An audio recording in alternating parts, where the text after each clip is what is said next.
Hi there. Welcome back to this tutorial series where we're building a Sokoban game in Unity. In the previous episode, we set up the project, added a ground plane, and created a player and added materials. In this episode, we're going to implement grid-based movement for the player. We will start with the player's script and test the movement in the editor.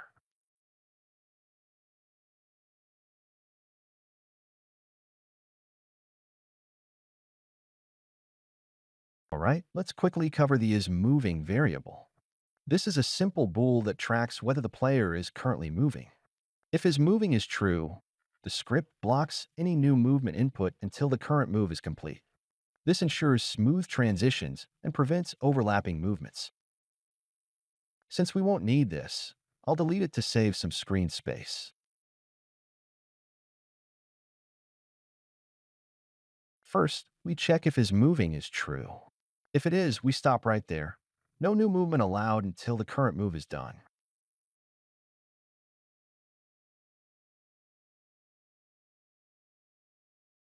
Feel free to pause the video at any time.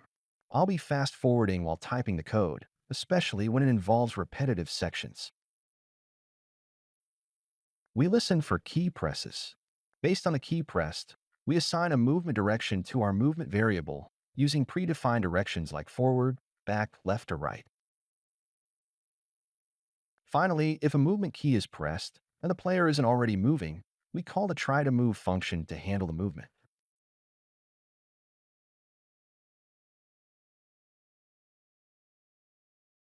In try to move function, we calculate the target position by adding the movement direction to the player's current position.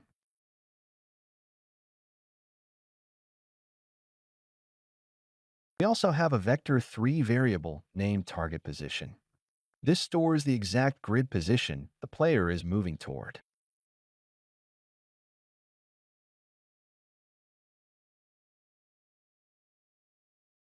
Once we know the target, we start a coroutine called move to position to handle smooth movement toward that target.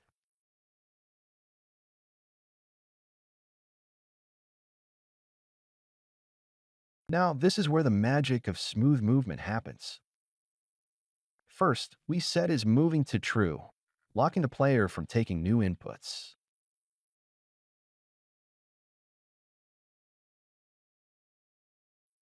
Then we use a while loop to gradually move the player toward the target using Unity's vector3.moveTowards function.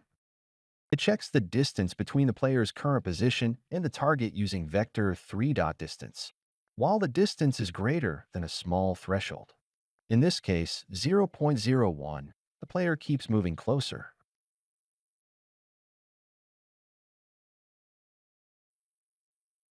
Inside the loop, we use vector3.moveTowards to gradually update the player's position. The movement happens at a speed determined by move speed and is frame independent thanks to delta time. The yield return null pauses the loop until the next frame, making the movement smooth over time. Once the player is close enough, the loop exits, and we snap the player to the exact target position.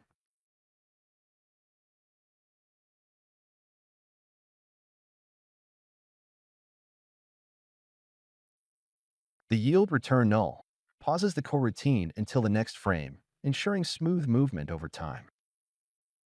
Once the player gets close enough to the target, we snap their position to the exact target to avoid any floating point inaccuracies. Finally, we set is moving to false, unlocking the player for new movement inputs.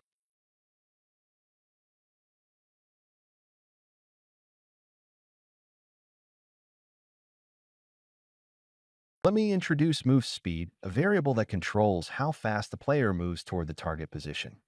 It's a public float, which means you can adjust its value directly in the Unity inspector. This makes it super convenient to tweak the movement speed without diving into the code. Simply put, the higher the value, the faster the player moves.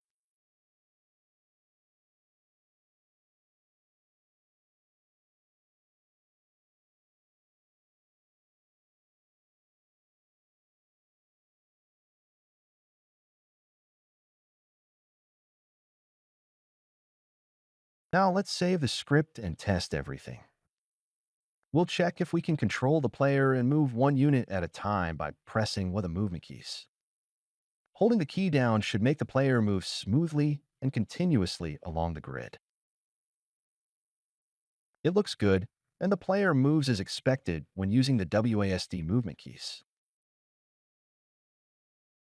In this episode, we've successfully implemented grid-based movement for our player. In the next episode, we'll focus on adding boxes and implementing the mechanics to push one box at a time. I hope you enjoyed this episode and learned something new. Thank you for watching, and don't forget to like and subscribe so you won't miss the upcoming episodes.